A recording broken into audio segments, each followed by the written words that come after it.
Bueno, muchísimas gracias por continuar con nosotros. Martes de Pregúntenle al Eli, donde el economista, comentarista, comunicador, buen amigo Eli Feinseig responde a las preguntas de ustedes en vivo. Las preguntas, por favor, háganla en la página de Facebook del programa, a las 5 con Alberto Padilla, ahí en la señal de Facebook Live o bien en el posteo que existe al respecto. Ya hay muchas preguntas. Eli, ¿cómo estás? Hola Alberto, buenas tardes. Aquí bastante bien. Siempre en la lucha. Mo- ¿Vos qué tal? Mojados, oye, mojados. Sí, pasados por agua. Bastante, definitivamente.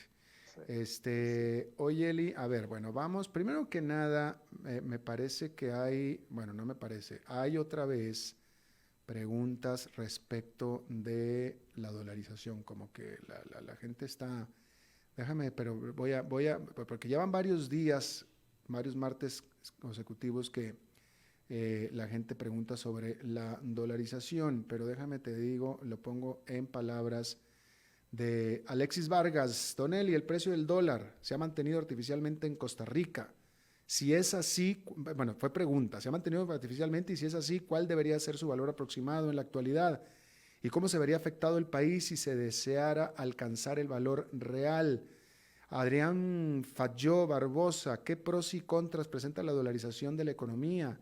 ¿Es factible en Costa Rica? ¿Es factible en el contexto actual? Saludos. Bueno, a ver, con respecto a la primera pregunta, es, es realmente difícil saber, ¿verdad? Porque no es del todo claro cómo procede el Banco Central en el mercado cambiario. Eh, en teoría, el Banco Central interviene no para modificar el tipo de cambio, sino para evitar fluctuaciones violentas. Pero, según dice el Banco Central, las intervenciones que ellos hacen no son para cambiar la trayectoria que lleva el tipo de cambio. Es decir, si lleva una trayectoria ascendente, en teoría el Banco Central permite que Hacienda simplemente modera las fluctuaciones. Si en efecto es así o no, pues hay dudas, ¿verdad? Pero yo no podría decir si el tipo de cambio se ha mantenido artificialmente o no.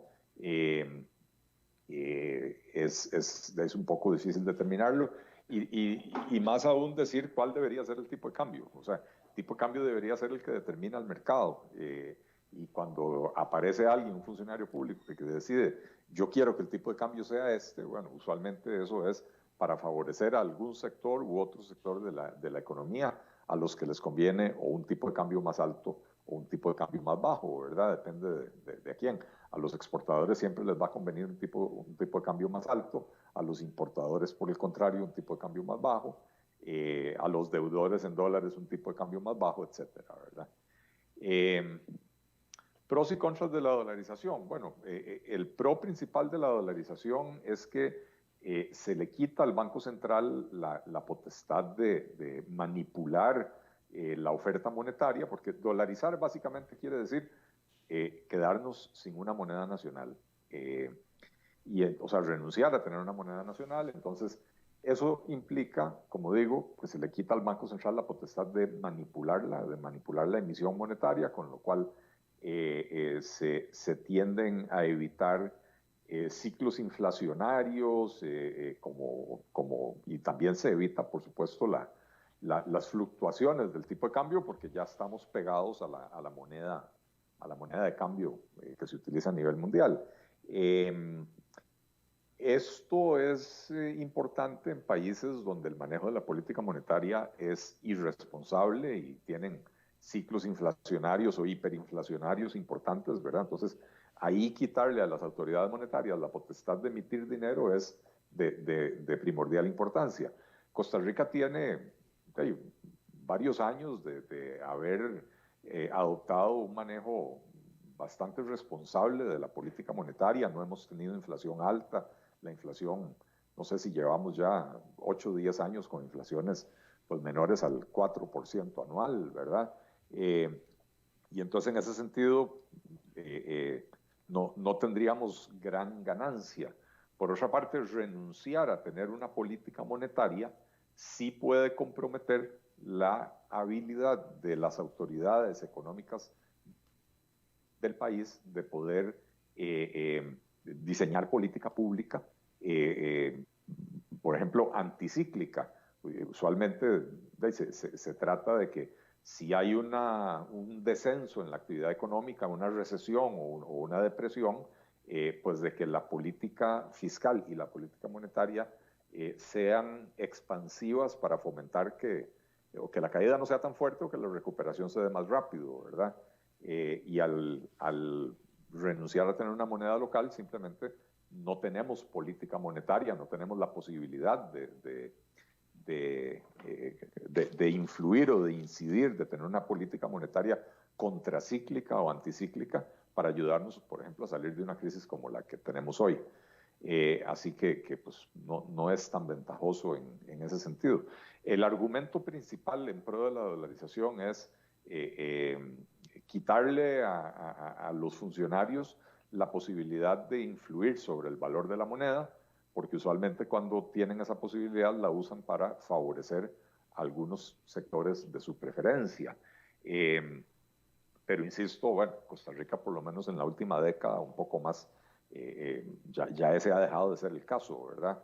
Y por otra parte, no es que le quitamos a los funcionarios esa posibilidad, es que le quitamos a los funcionarios costarricenses la posibilidad de hacer esa manipulación, pero la dejamos en manos de funcionarios gringos, con el problema de que las fluctuaciones del dólar no necesariamente van a guardar relación con las fluctuaciones de la economía costarricense, ¿verdad? Entonces, cuando el país puede necesitar una moneda más barata, el dólar puede estar apreciándose contra otras monedas, y cuando el país puede necesitar una moneda más cara, el dólar podría estarse depreciando con respecto a otras monedas y simple y sencillamente perdemos control sobre eso, ¿verdad?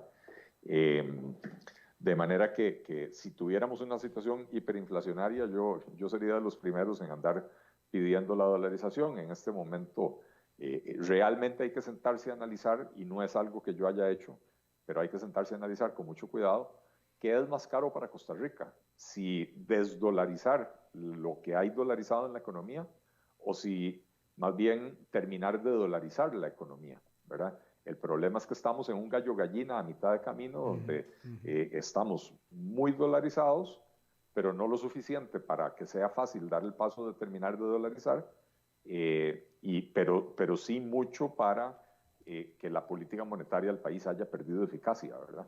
Claro, claro. Miguel Méndez te pregunta, dice, la pregunta obligatoria es sobre la decisión de Canadá y Brasil de aumentarle el arancel a Costa Rica por el tema del aumento del arancelario del azúcar. Bueno, esas son las lamentables consecuencias de las estúpidas políticas proteccionistas que adoptan los gobiernos del PAC. Lo de Brasil hasta el momento está afectando sobre todo a la industria alimentaria costarricense. Es un golpe para un sector productivo nacional, ¿verdad? Lo de Canadá a mí me preocupa mucho porque todavía no se conoce exactamente, o por lo menos yo todavía no he visto cuáles son las medidas que va a adoptar Canadá, pero mencionó entre las posibilidades ponerle un impuesto a la importación de implementos médicos, y eso podría tener un impacto no solo en la actividad económica en Costa Rica, sino en la atracción de inversión extranjera, porque pues, la producción de implementos médicos en Costa Rica es básicamente inversión extranjera, no el 100%, también hay industria nacional, ¿verdad? Pero mayoritariamente es empresa extranjera ubicada en zonas francas, y ese golpe podría dificultar la atracción de nueva inversión extranjera al país.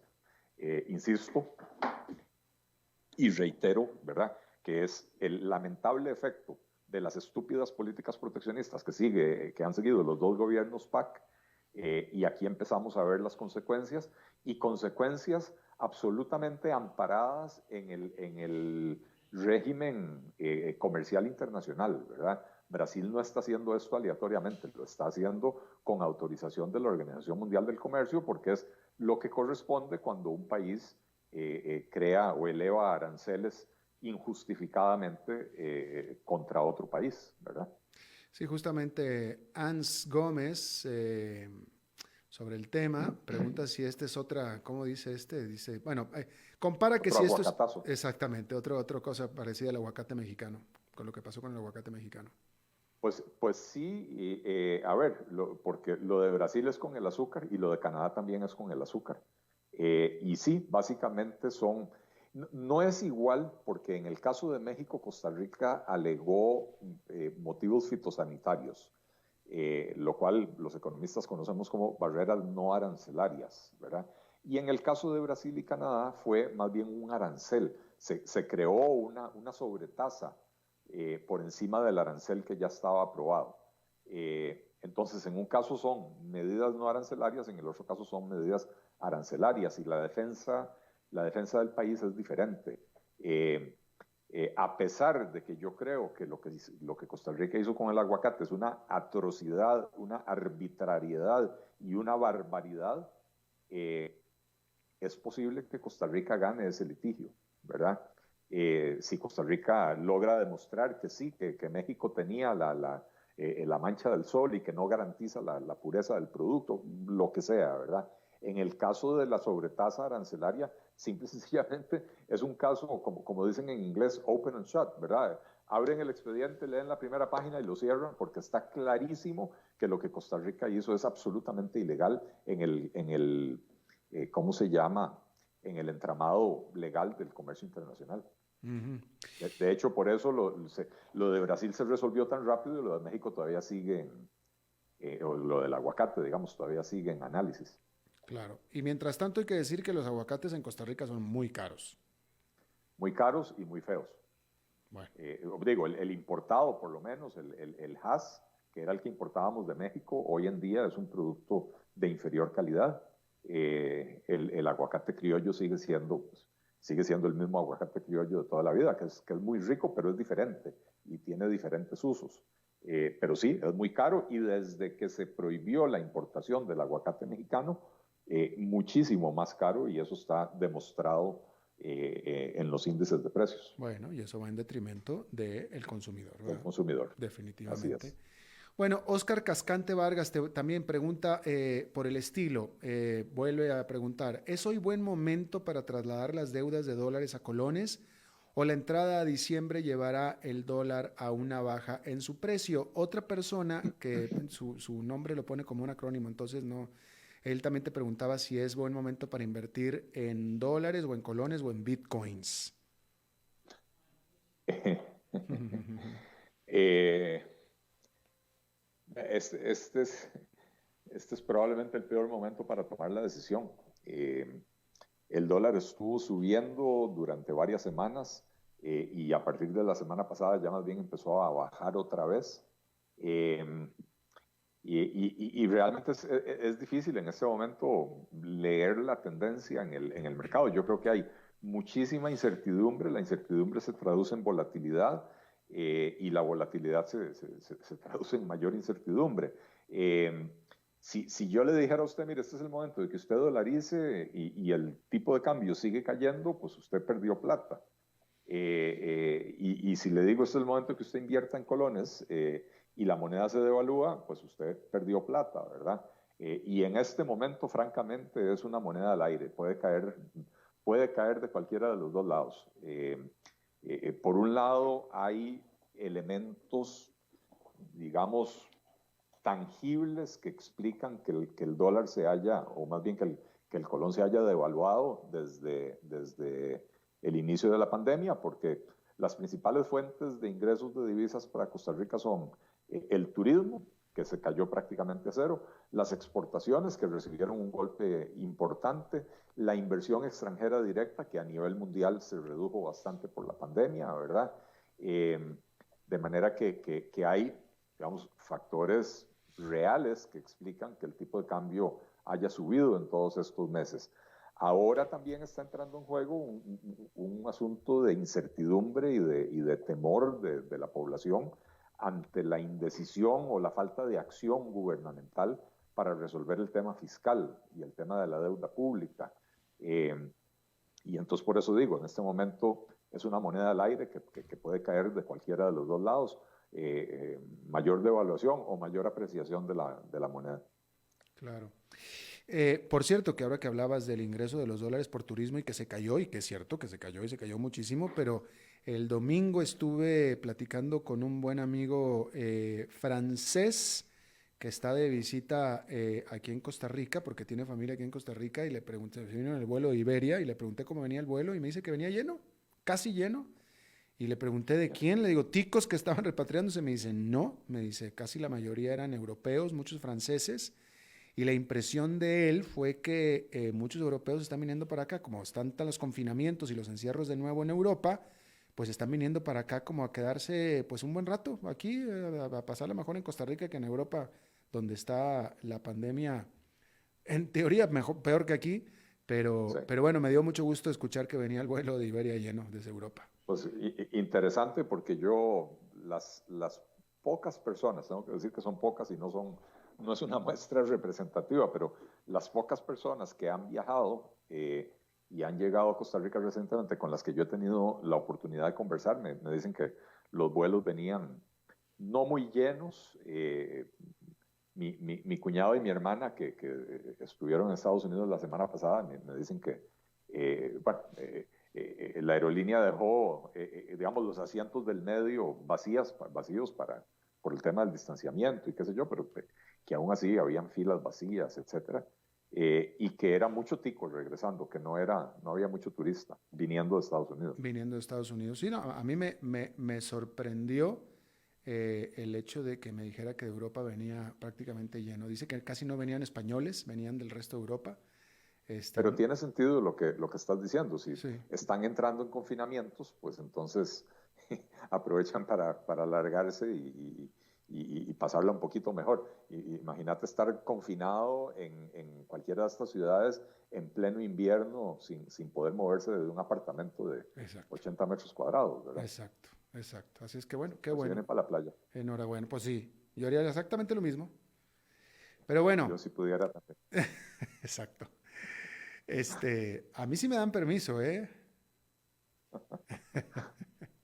Mi problema no es de permiso. Bueno, Jesús Bonilla Freer pregunta, una pregunta personal te hacen, me parece a mí, Ajá.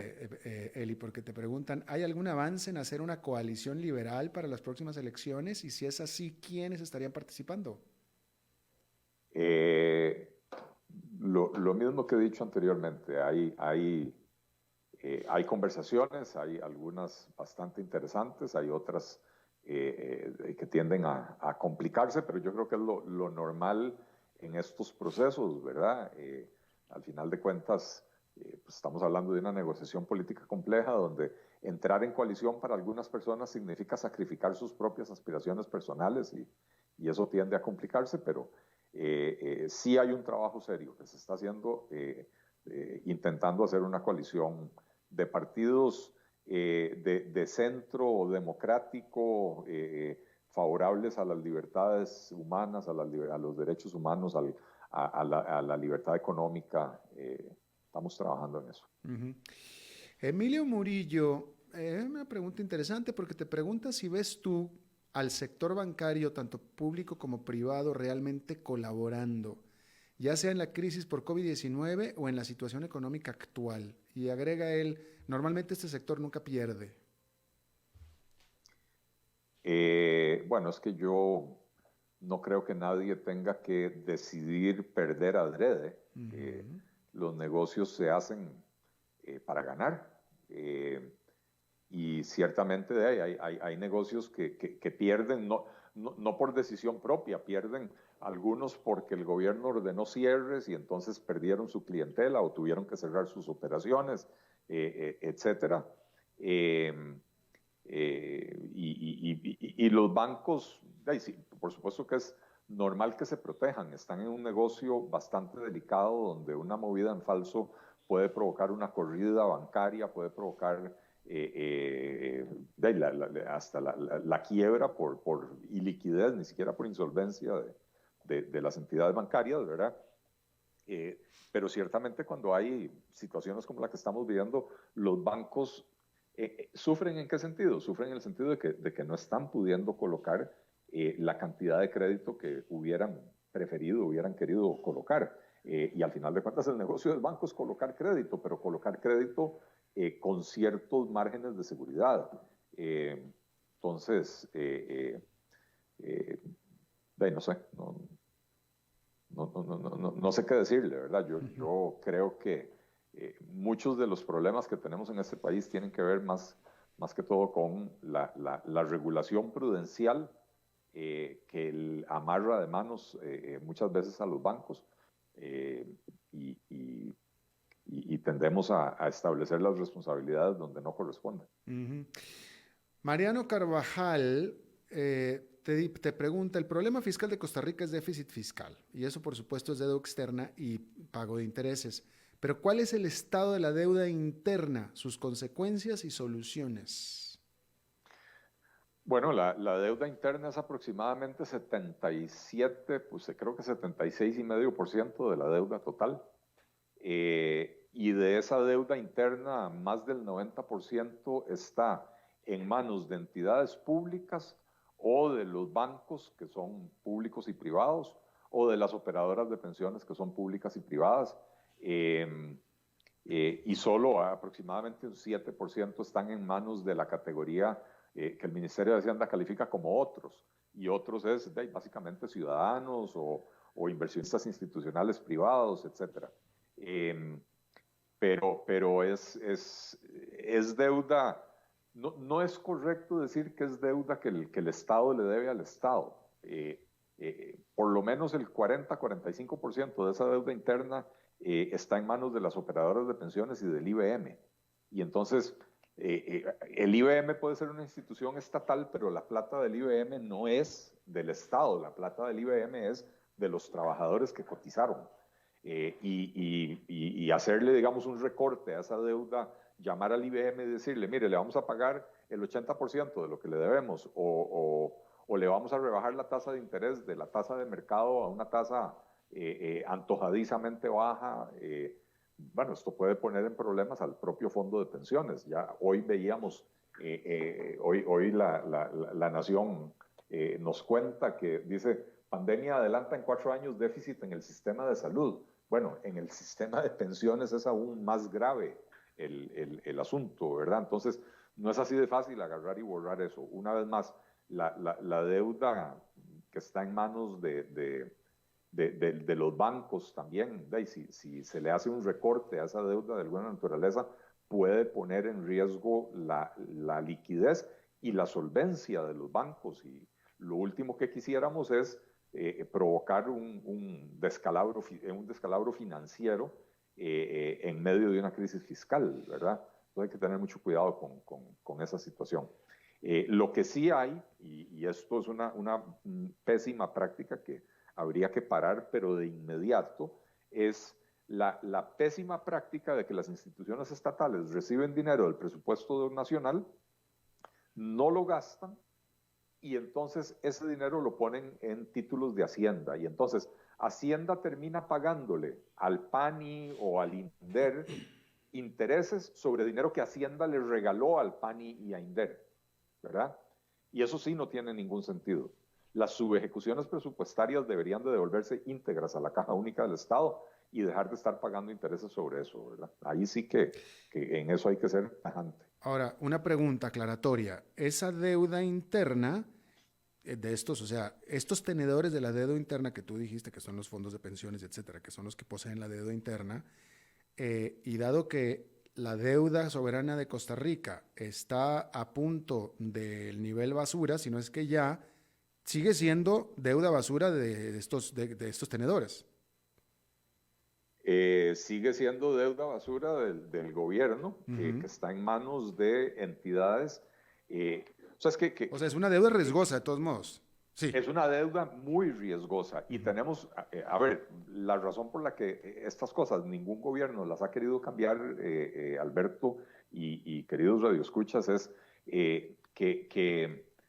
que para los gobiernos es muy cómodo, porque estas entidades, los fondos de pensiones, el INSS, etcétera, los tenedores de la deuda, son la caja chica del gobierno. Entonces, un país con los índices fiscales de Costa Rica, con el nivel de déficit fiscal y el hecho de que durante 10 o 12 años hemos tenido déficits fiscales superiores al 4% y durante 8 o 9 años superiores al 5%. Un país en estas condiciones y con el nivel de endeudamiento de Costa Rica que no haya colapsado estilo Argentina, la única razón, Alberto, es porque nos creamos un perverso sistema donde el Estado se reserva un montón de actividades para tener instituciones que financien los abusos que comete el Estado con las finanzas públicas.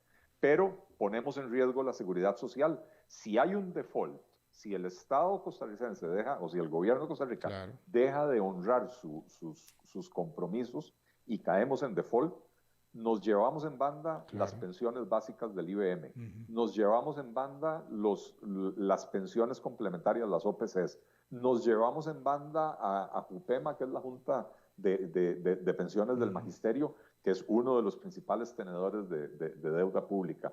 Nos llevamos en banda al INS, nos llevamos en banda a básicamente todo el entramado económico de este país, y por eso es en parte que no es bueno tener este entramado de empresas públicas que no solo son relativamente ineficientes y encarecen el costo de la vida, sino que además facilitan este perverso esquema de financiamiento del gobierno que hace que el gobierno no tenga la presión ni la obligación de recortar el gasto ni de equilibrar las finanzas públicas, porque siempre tiene a cualquiera de estas entidades a una llamada de teléfono, de levantar el teléfono al gerente de cualquiera de esas y decirle, señor, necesito que me compre, voy a hacer una emisión, necesito que me compre 100,000 millones de colones, y ahí van detrás, ¿verdad? Claro. No solo eso, a tasas de interés que son súper atractivas. Entonces, ¿para qué un administrador de un fondo de pensiones se va a joder mucho buscando inversiones atractivas si el gobierno de Costa Rica le paga 8 o 9% o 10 o 11%? Difícilmente encuentra en otro lugar una inversión con ese nivel de rendimiento. Claro. Eli, despídete de tu público. Bueno, muchas gracias nuevamente. Como siempre, magníficas preguntas. Gracias por acompañarnos. Muchas gracias a CRC 891 por el espacio, y a ti, Alberto, por tenerme paciencia todos los martes. Como siempre, un placer, querido amigo. Bueno, y eso es todo lo que tenemos. Gracias a ti, Eli. Y eso es todo lo que tenemos por esta emisión. Muchísimas gracias por habernos acompañado. Nos reencontramos en 23 horas. Que la pase muy bien.